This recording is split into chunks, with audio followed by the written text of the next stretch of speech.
Good morning, ladies and gentlemen. I am Kanchi Shah, and I head the business vertical for the EMEA markets at StrategINK. It gives me immense pleasure in welcoming you all here to the urgency of hybrid skill development webinar on behalf of Kushalta Academy and StrategINK.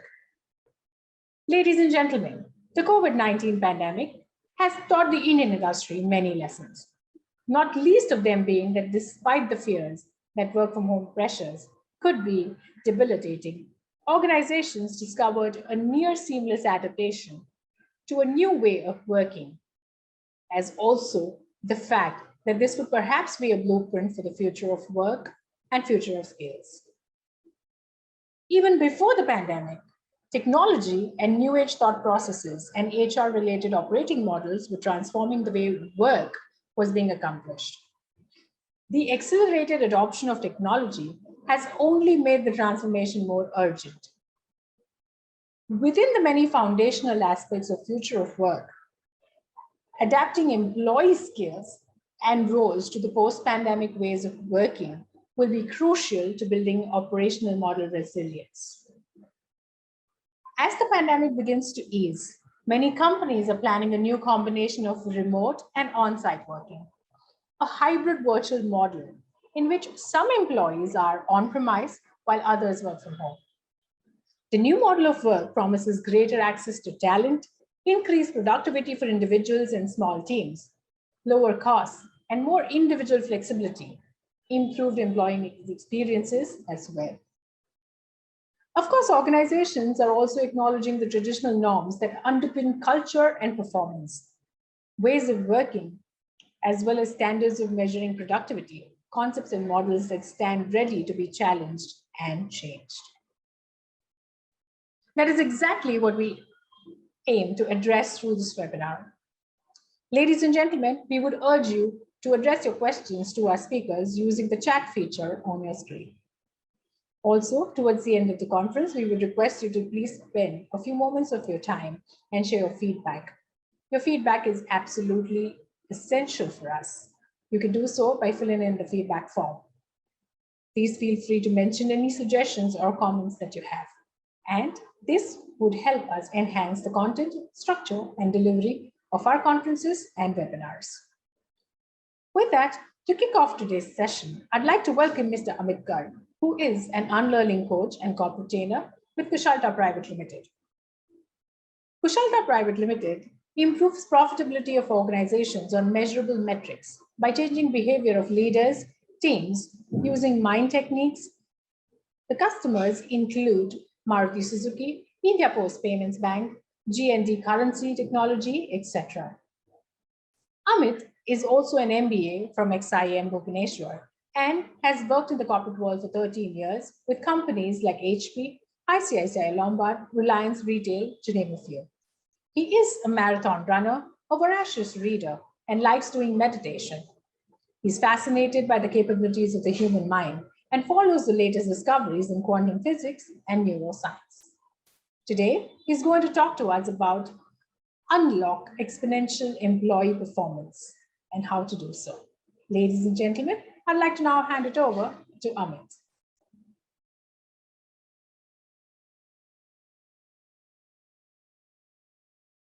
Great. So before we begin, I would like to tell you all about who I am, what I do, and what mind programming is all about. So let's begin with a small activity. If I could request everyone to please sit with your neck and back straight, both feet on the ground, and take a deep breath in and out. One more time, take a deep breath in and hold it for 3 seconds. 1, 2, and 3, and release. Now clasp your hands in front of you and press them as tightly as possible. Put in as much effort as you can, all the effort that you can, as tight as possible. Now relax, keep holding your hands and raise the 2 forefingers in front of each other at a gap of 1 inch between them. And put your entire focus on the gap between the fingers. Take a deep breath in and out.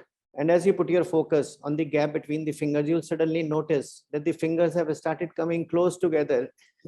You may find it funny, but the fingers will keep on coming close together as if there is an invisible thread woven around the fingers, which is getting tighter and tighter and tighter. And even if you want to stop your fingers coming close together, you won't be able to do it, as if this invisible thread is getting all the more tighter and tighter and tighter.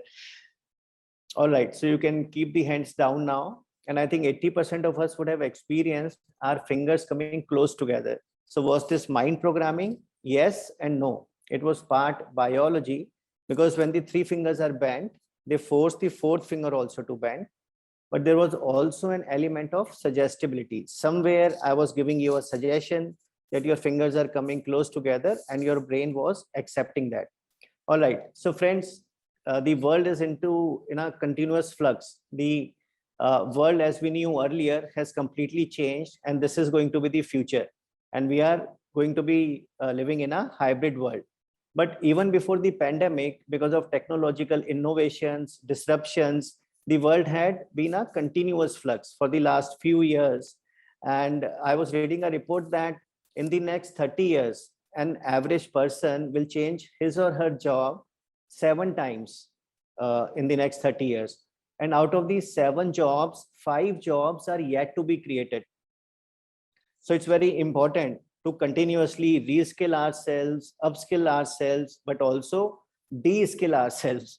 Why? As we'll discuss further in this session. And the organizations are keenly aware of this. And that is why they're looking for employees who are open to the hybrid world, who are open to change, who are continuously innovating themselves, who are open to handle adversity adroitly, and who are keen to learn and improve themselves. But the challenge they are facing is getting acceptance of change from the employees. For example, we have been doing a lot of workshops on handling virtual meetings.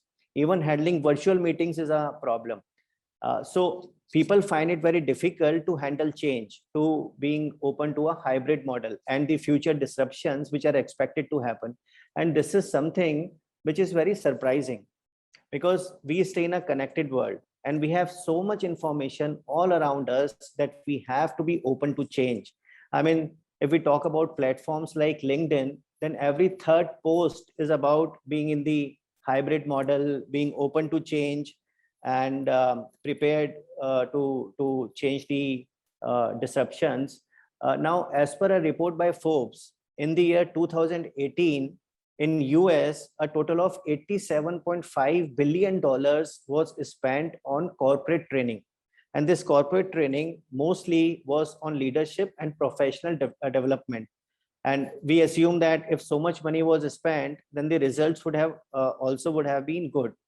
Now, surprisingly, as per another report, next year, even more money was spent.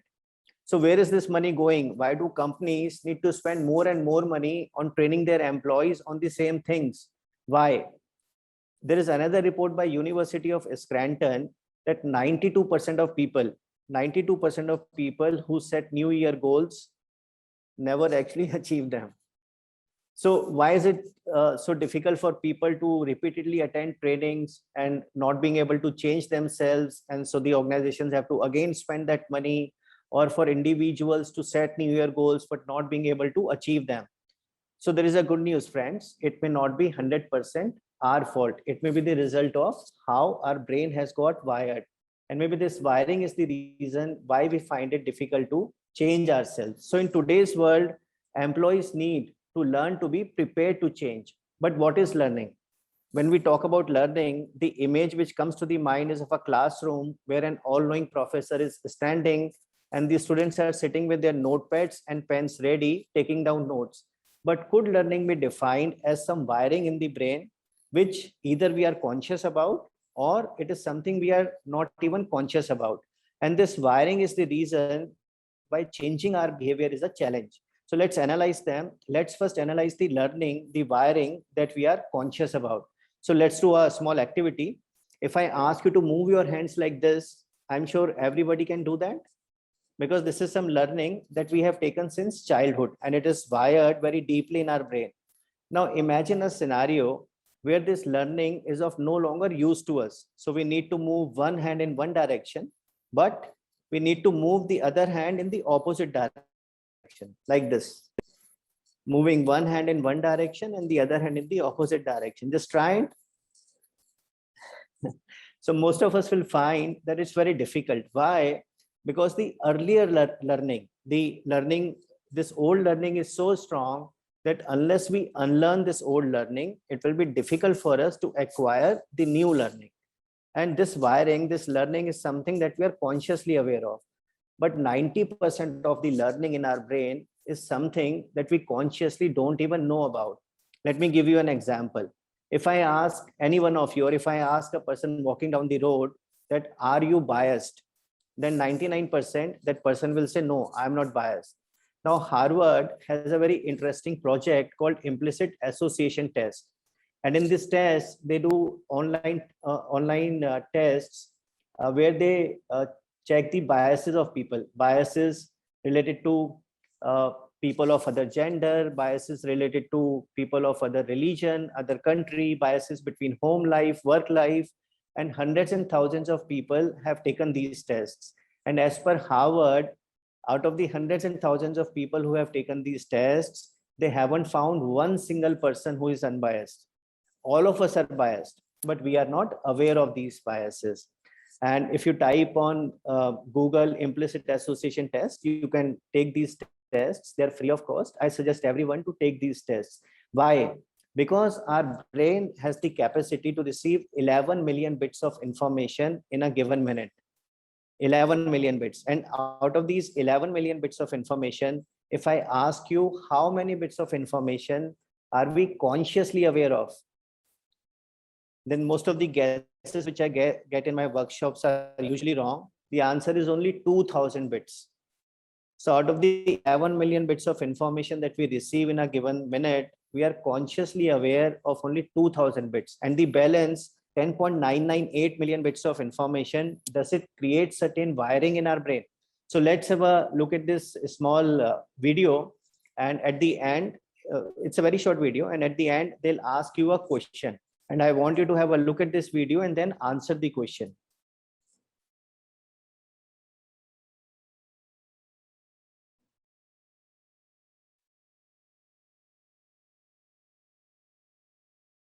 All right, now think of a fruit. Think of the first fruit which comes to your mind. So how many of us thought of apple? I think most of us would have thought of apple. Now look at this video in the slow motion. I'm just taking out one part of this video in the slow motion. So you were shown the spelling of an apple for a very short period of time. So it was that 10.998 million bits of information which happened in front of us. Our brain received this information, and even though we were consciously not aware of it, it wired our brain for a very short period of time. So to change, to be able to adjust to the hybrid world, to be able to handle disruptions, we need to rewire our brain. And to rewire our brain, we first need to understand how wiring gets created, and for that we need to understand how our mind works. So for this, let me do a small activity. If I could ask all of you to again sit with your neck and back straight, take a deep breath in and out. Now raise your hands like this in front of each other, and at the count of 5, clap once. 1, 2, 3, 4, 5. So did you clap at the count of 5 or did you clap at the count of 4? So 80% of the people would have clapped at the count of 4, even though I asked you to clap at the count of 5. Why? Because I did that. And friends, this is what mind programming is all about, being open to suggestions. As long as we are suggestible, we can change. Now I have drawn an image of the mind, even though mind doesn't have any image. It's an energy, it's a vibration. But for the sake of understanding, I have drawn an image of the mind, and our mind has two parts: the logical brain, which is the area behind our forehead. This is called prefrontal cortex. And this is the area where all our logical thoughts come. But the 90% of the brain volume is this brain area where all our memories and experiences are stored. And all these, we have 200 billion neurons in our brain, and every neuron is connected to 10,000 other neurons. And in this area, there are trillions of synapses. These connections, these are called synapses. There are trillions of synapses, and we have a synapse for almost everything. And these synapses are the reason why we tend to behave in a particular way, or why we find it difficult to change our behavior. So let's do a small activity. I'll ask you to in this activity, I'll ask you to imagine that you are first brushing your teeth with your weak hand. So if you are a right-hander, I'll ask you to imagine that you are brushing your teeth with your left hand. And then I'll ask you to imagine that that you are brushing your teeth with your strong hand. So if you are a right-hander, I'll ask you to imagine that you are brushing your teeth with your right hand. So sit with your neck and back straight, close your eyes, and take a deep breath in and out. One more time, take a deep breath in and hold it for 3 seconds. 1, 2, and 3, and release and just relax. Now just imagine, if you don't have a good imagination, just imagine that you have one. Just imagine that you have your toothbrush in your weak hand. So if you're a right-hander, just imagine that you have your toothbrush in your left hand, and you have the toothpaste with the top open in your right hand. And now you are applying the toothpaste on the toothbrush. You keep the toothpaste down, and now you are slowly bringing your weak hand to your mouth. You open your mouth and start brushing your teeth like you normally do. Imagine yourself brushing your teeth with your weak hand. Very nice. Now keep the hand down. Now just imagine, keep your eyes closed. Just imagine that you have your toothbrush in your strong hand. So if you're a right-hander, just imagine that you have your toothbrush in your right hand, and you are now applying the toothpaste on the toothbrush. You keep the toothpaste down, and you are now bringing the strong hand to your mouth, and you are brushing your teeth. Just imagine brushing your teeth with your strong hand. Very nice. Now you can keep the hand down and open your eyes. Now I want to ask you a question. How many of us experience that when we were imagining that we are brushing our teeth with our left hand, the speed was slow, but when we imagined brushing our teeth with the strong hand, the speed was fast? Did you experience that? I think 80% of us would have experienced that. So this is why, because we have a wiring in the brain of brushing our teeth with our strong hand. And this wiring is so strong that even when we are imagining, it's difficult for us to brush the teeth with the weak hand because there is no wiring for it.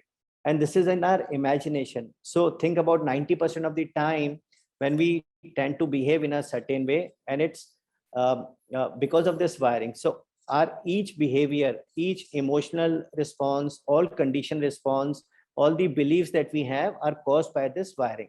Now, what are the properties of logical brain? It just thinks, plans, and decides. So let's imagine my doctor has asked me to start exercising, and I've decided, come what may, tomorrow morning I'll wake up at 5 o'clock, and I'll go for exercise. So I take out my running shoes, I set my running clothes, and I set the alarm for 5 o'clock. But what happens when the alarm starts ringing at 5 o'clock? I just put it on snooze and go back to sleep. Why? Because till the time, whatever decision that we take filters down in the brain and creates a wiring for it. We don't act on it. So what are the properties of the brain wiring? All the feelings, memory, imagination, and autonomous body functions are controlled by the wiring. So let me give you an example of imagination, how powerful the imagination is. Let's do a small activity. In this activity, I'll ask you to raise your hands, and then I'll ask you to close your eyes and imagine that two very powerful magnets of opposite ends are connected to your hands. So sit with your neck and back straight, both feet on the ground, and stretch your hands in front of you like this at a gap of 6 inches between them. Close your eyes and take a deep breath in and out. One more time, take a deep breath in and hold it for 3 seconds. 1, 2, and 3. And now just imagine that two very powerful magnets of opposite ends are attached to your hands. And these are very powerful magnets. And you know that magnets of opposite ends attract towards each other. And these magnets are so powerful that they have the capacity to start getting attracted towards each other from a very large distance.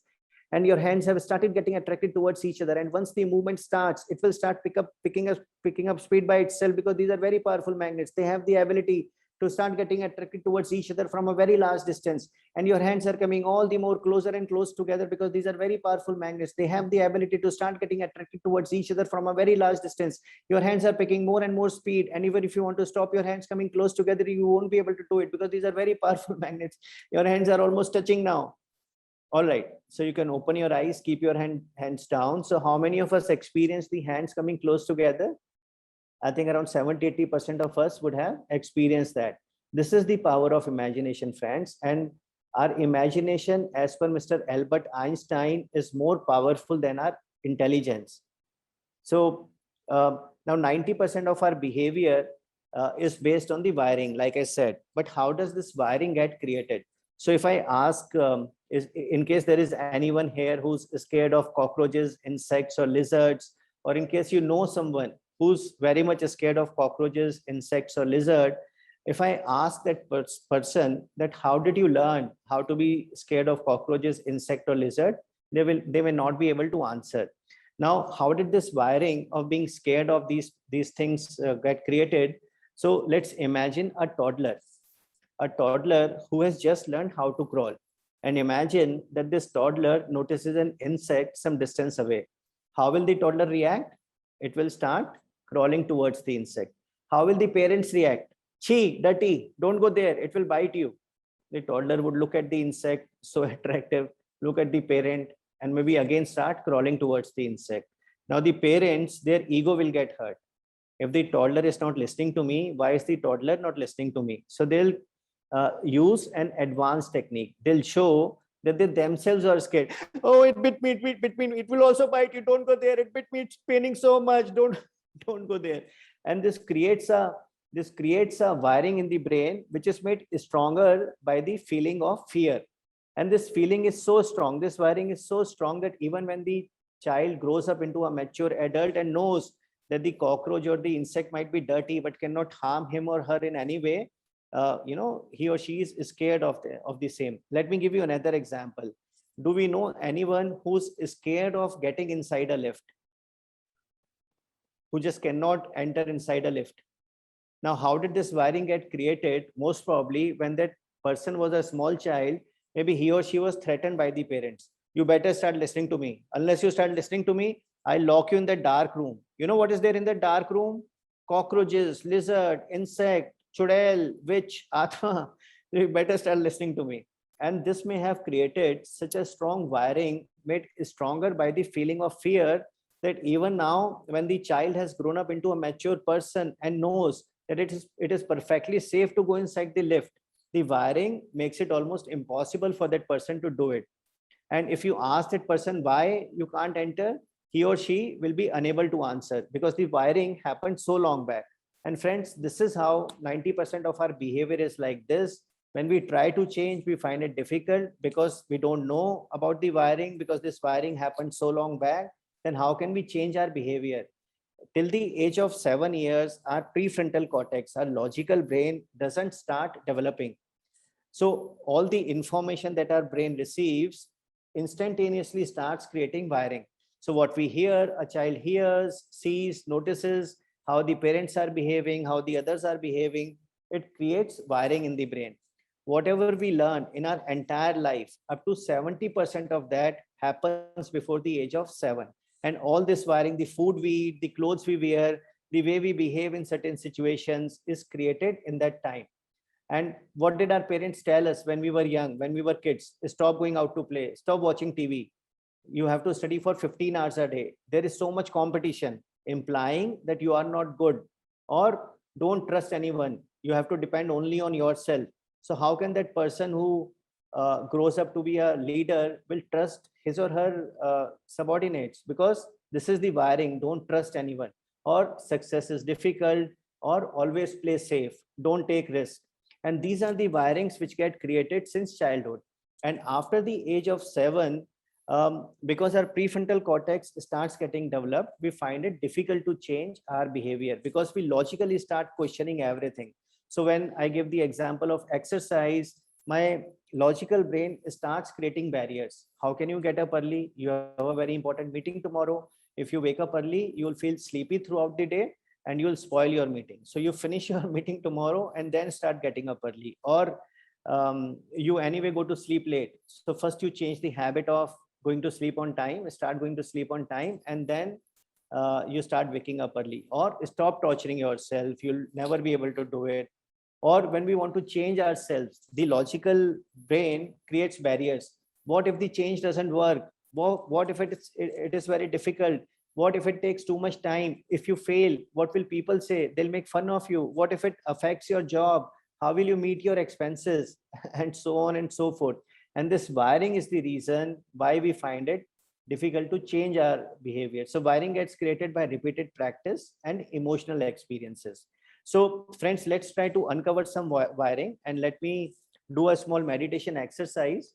In this exercise, I'll ask you to focus on your breathing, and then I'll ask you to open your eyes and look at one point on the ceiling at an angle of 45 degrees. So sit with your neck and back straight. Close your eyes and take a deep breath in and out. One more time, take a deep breath in and hold it for 3 seconds. 1, 2, and 3.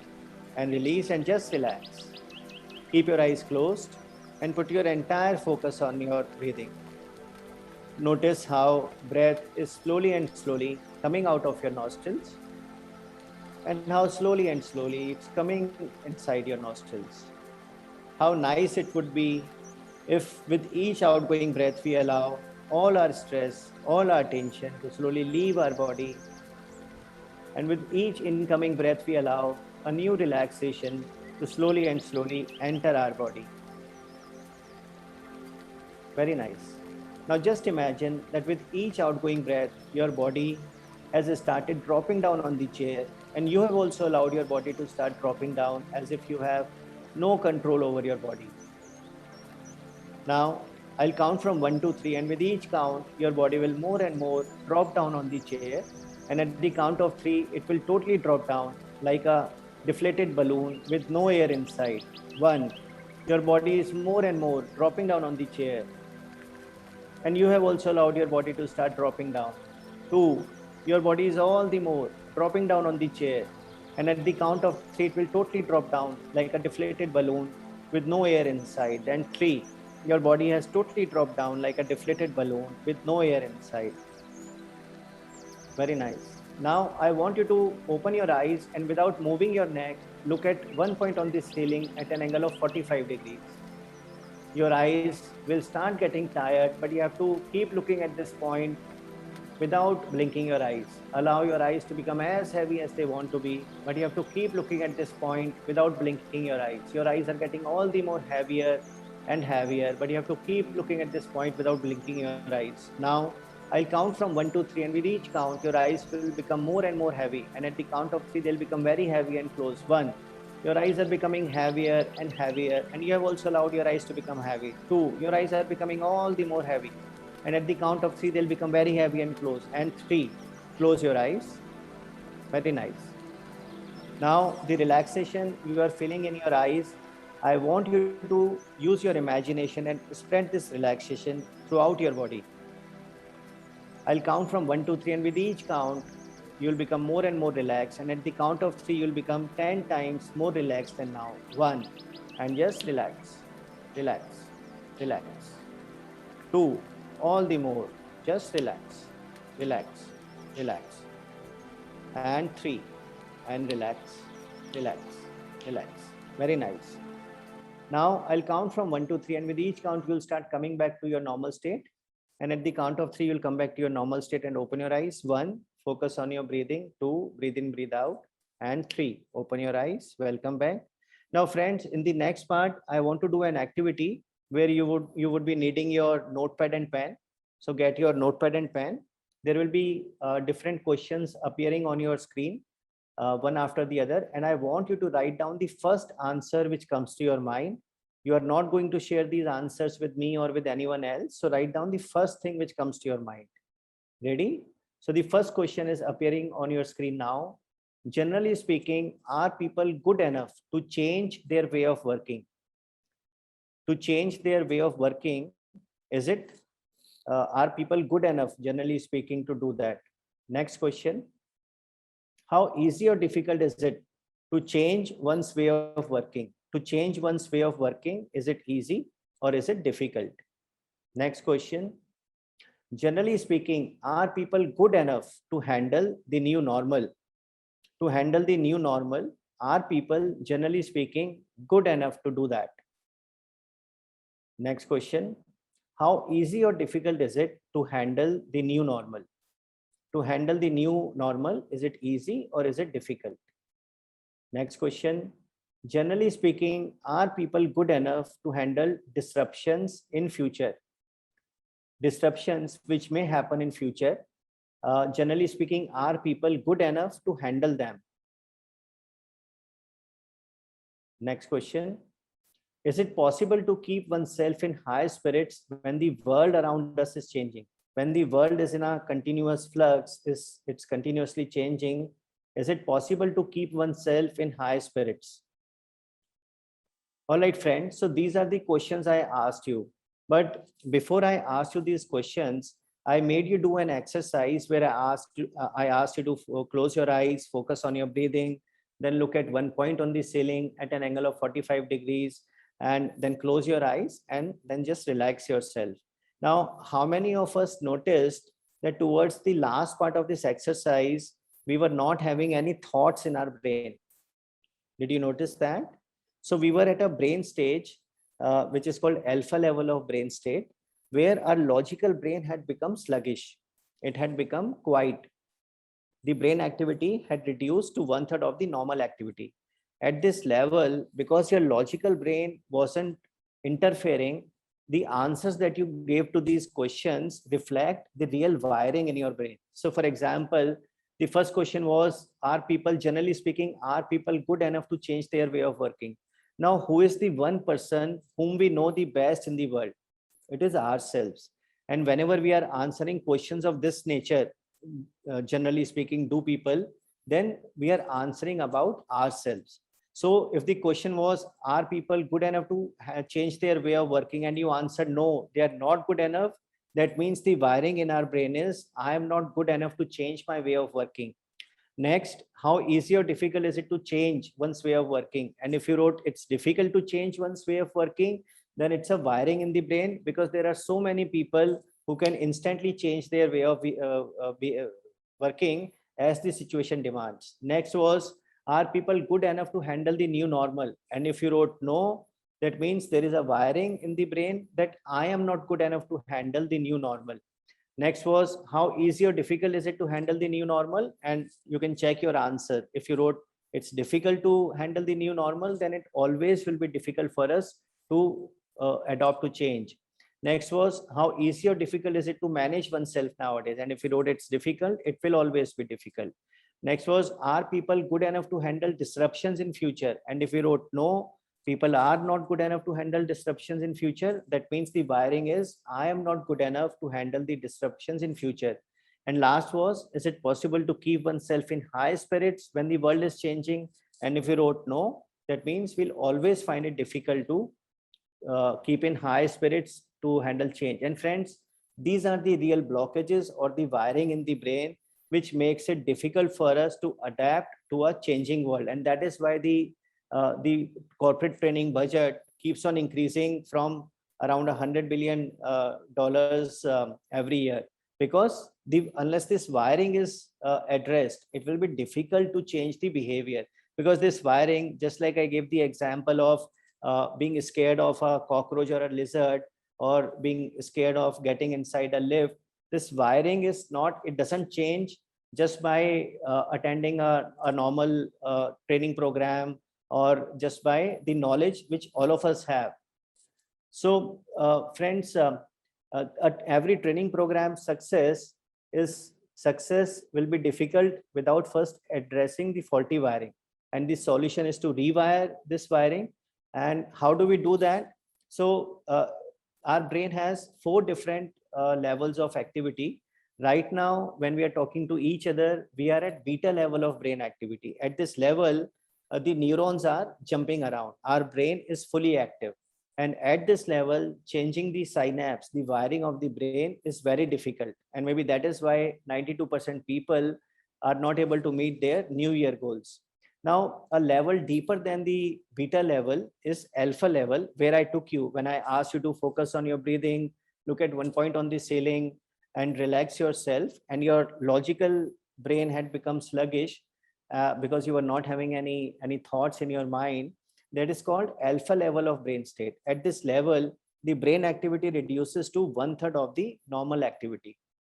And at this level, it is easier because the neurons have settled down. It is easier to change the neuron pattern. So this is an example of the beta level of brain activity where the neurons are jumping around and it's difficult to change them. And this is an example of the alpha level where the neurons have settled down, and using certain techniques, we can change the wiring. And friends, this is what we do in our workshops. And that is why we have the success ratios that we have. And in our workshops, to make the participants get convinced about the power of these techniques, we make them do activities, do tasks which they believe they cannot do. So if we do it even in our online workshops, we courier these steel spoons to them. And during the workshop, we ask them to try bending a steel spoon using one hand. But the wiring in the brain is that this is a steel spoon, how can I bend it? I don't have the strength, and they are not able to do it. But when they use a mind technique, around 50% of them are able to do it in the first try. Let's have a look at this video. This is from one of our earliest workshops. This is a 5-year-old video. And the last person is Mr. Anshul Pandey. He is HR manager in Ayurved Limited. It's a Dabur Limited company.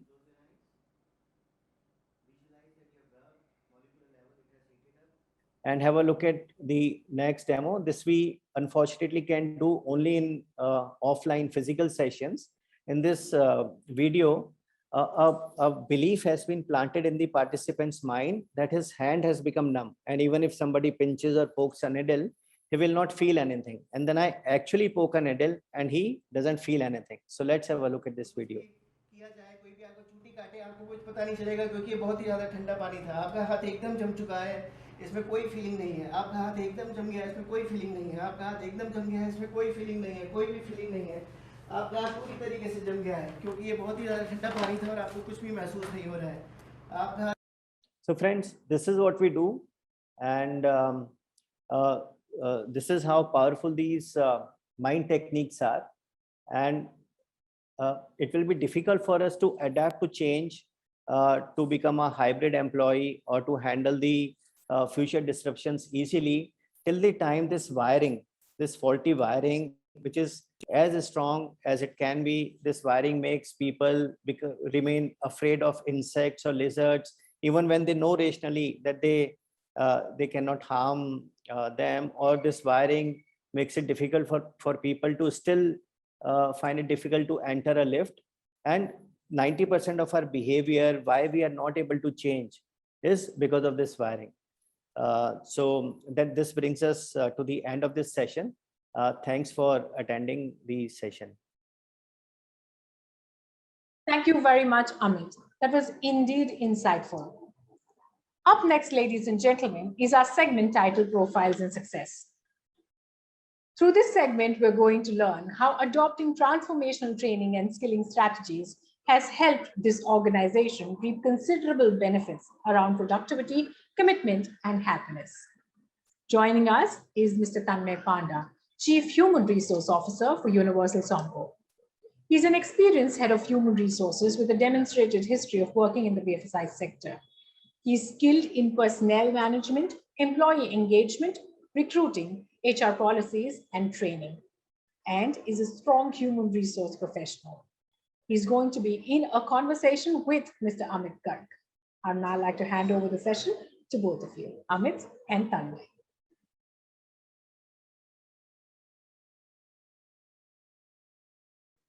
So friends, we have Mr. Tanmay Panda, Chief Human Resource Officer at Universal Sompo India Limited, where he has been working for the last 7 years. And before this, he was head HR at GVK and NPCI Limited.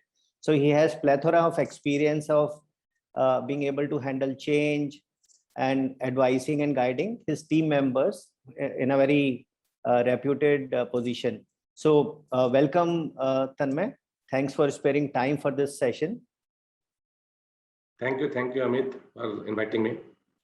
Okay, so I know how important your time is, so I'll straight away jump into it. So let me ask you, Tanmay, to start with, that how important is it to adopt to a hybrid model, organizations as well as employees?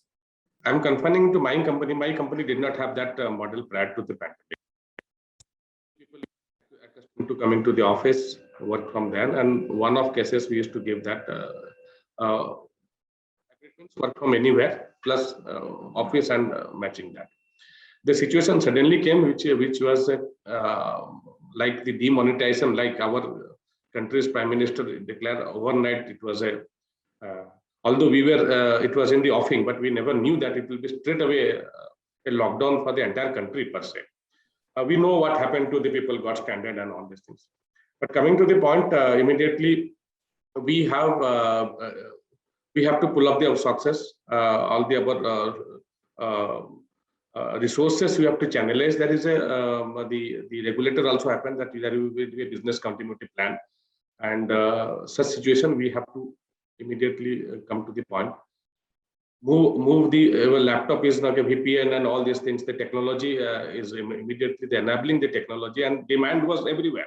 It's not that only we are the only company were asking for this support. So there was the demand for the Wi-Fi connection, demand for VPN connection, demand for laptop, everything as, and we have to brave through the challenge. And continuously, and we being the one of the, we cannot shut down our operations also. Because insurance, banking, and they were all under exempted category, and they were treated as an essential because insurance is a must when there is a pandemic situation. Coming to that point, and the safety of the one side, you have to take care of the customers or the people at large, and the other one, the regulators should we see that we are compliant.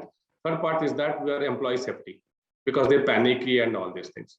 So there we that the challenges was there.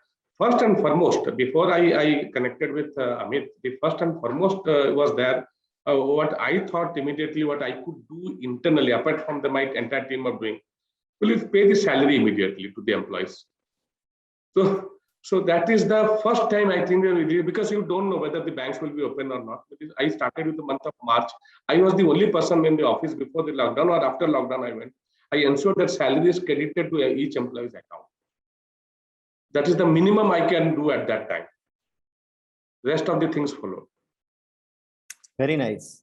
So now that we are habitual of staying in a hybrid world and going ahead, that is going to be the new normal. So what are the challenges faced by the organizations in this new normal? Challenges, there are various types of, because the employees are the same, the category is not the same. If you ask me, the people are staying, those who have haves and have nots.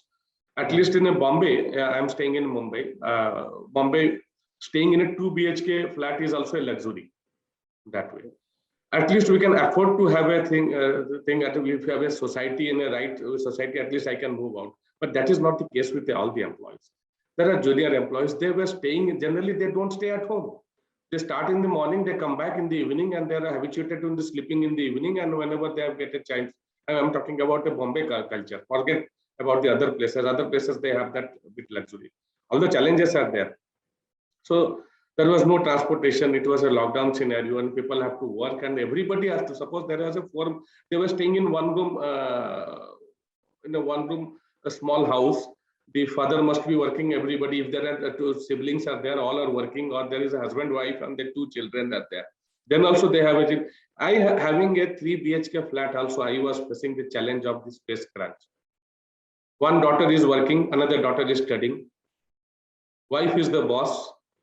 And if and there are other ways, that is another part, husband and wife are also both are working. Just imagine that scenario.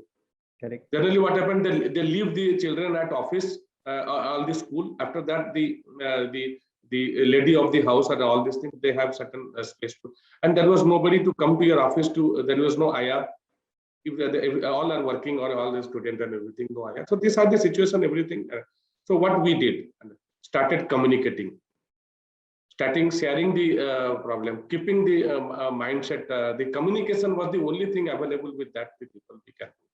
And it is not that so that people don't get isolated, so that we all are facing the same challenges. So what happened? People get the luxury, dying together is a celebration. Of course, it is not a situation, but dying is we all are in the same situation. It's only the gravity situation. So better we have their mindset in a happy state of mind, do some gaming. My learning and development team, they geared up to the challenges. They tried to enact only. They did not want to train them only on the hard skill training. We focused on the soft skill at our level. Very nice. Initially, before we met you. So why did you, I mean, you hired us around a year back when it was 3-4 months after the first lockdown had been in place. So any particular reason for that particular time? Yeah, see, first 3 months was total lockdown scenario. So we managed to hold that and people then. And also there was nobody was, after that also situation was there. We have to come out. We cannot confine ourselves. So some people have to come out and we have to grow our business. We have to earn our bread also, bread and butter. But once the company earns, then only we can take care of the people. And there are also challenges. I told the regulatory requirement is that we can. Keeping that in mind, so and we know that people coming out of the house, always there is a pressure of family pressure. I have come to know that people, anybody going out of the house, he is literally told to take out all his clothes, come with a towel and enter his house, have a bath, then only he can. To that extent, people were so much panicky, as if germs are moving around everywhere. That's like a misnomer and all these things. And people tell, I have to, laptop is getting sanitized or bags are getting sanitized. You are getting sanitized yourself. One sanitation at your home because you are going out, to that extent. So that gives it becomes entered into your mind. So am I become untouchable or my own house? And I have to go out also. And I have that also threat of getting infected also. On the unknown virus, unknown threat plus mindset issue. Correct. So maybe psychological, more of it. So maybe that's why, because the participants were senior sales leaders, because they had to go out more. So maybe that's why you hired us to do workshops for that particular segment. Yes, they are the leaders. So leaders has to be first. They have to be healthy. And they can disseminate. Once they are okay, then they can disseminate, because under them there are hundreds of people working. They are feet on street people. Okay, so if they are not okay, how they will motivate the others? Correct. So I thought that let us capture the senior people. When they are okay, then they will disseminate this mindset to their people. When they do day in and day out, they do the communication, the conversation with that team members. So Tanmay, we did 8 sessions of 2 hours each on wellness and productivity, improving wellness and improving productivity. So how much do you think that those sessions met their objectives?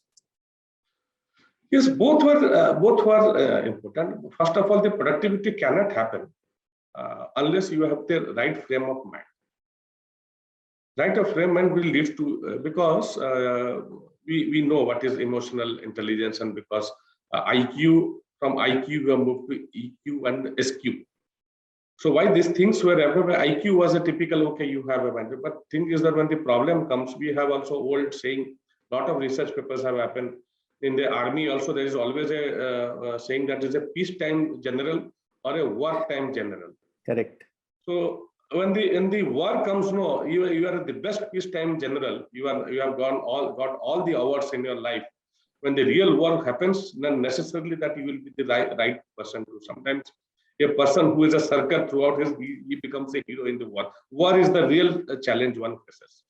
So this is one type of war situation. Everybody, all of us, the entire world we faced. So within that world, how many people came out successful? That is the more important.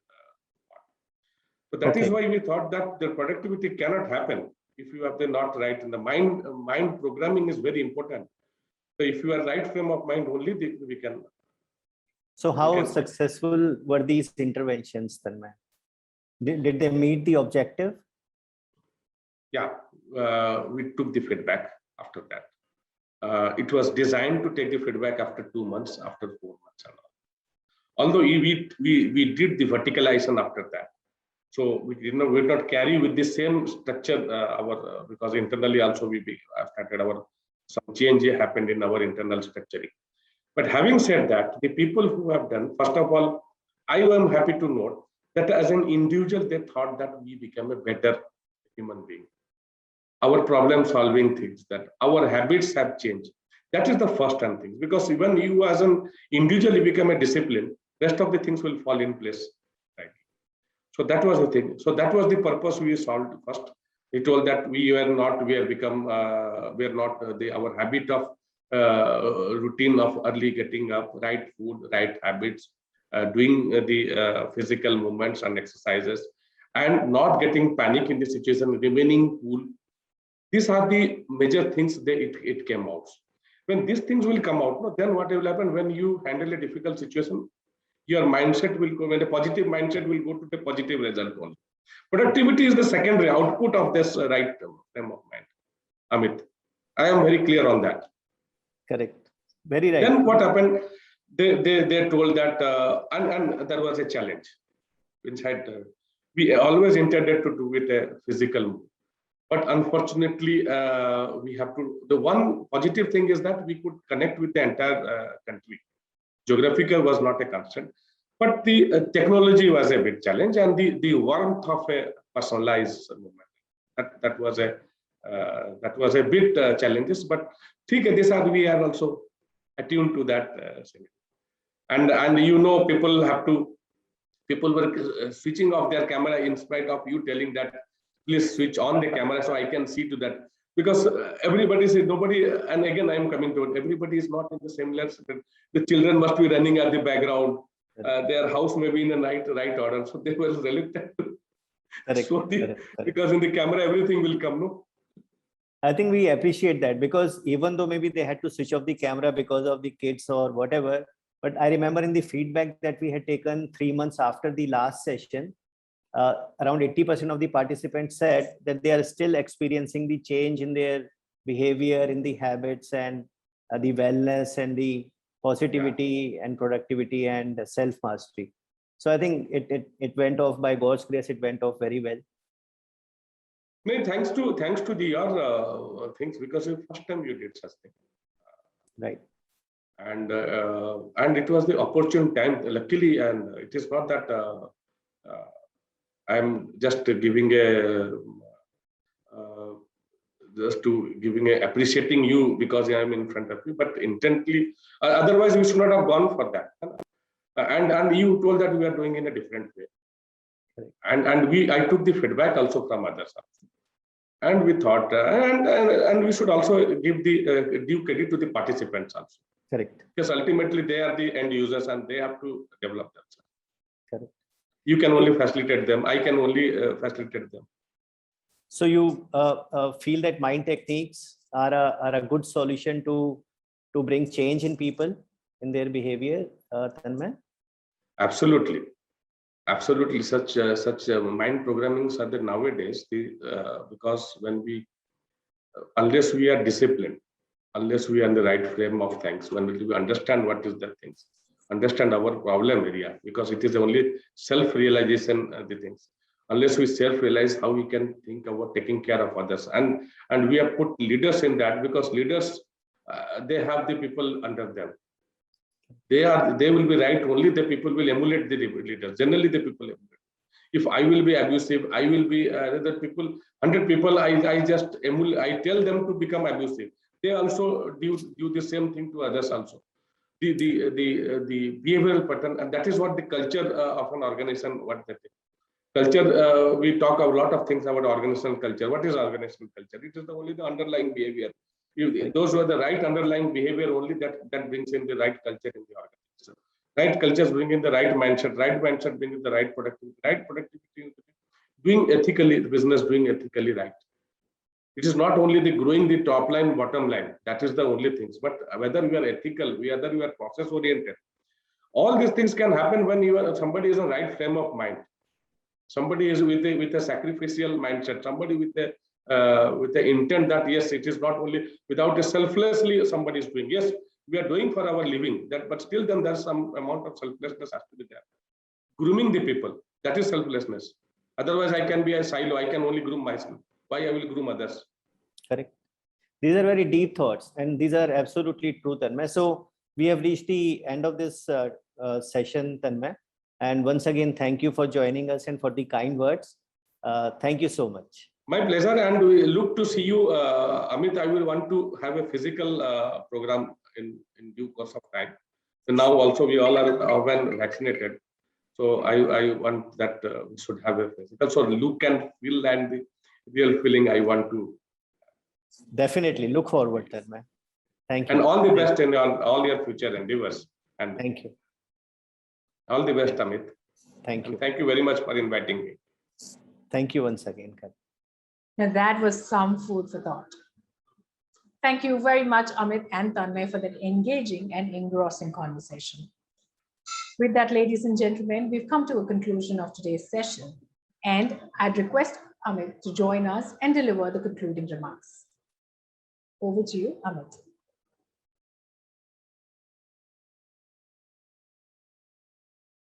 Thank you, friends, for staying with us. And let me share how can Kushalta Private Limited help you make your employees being adaptable to the hybrid model and to the future disruptions which are expected.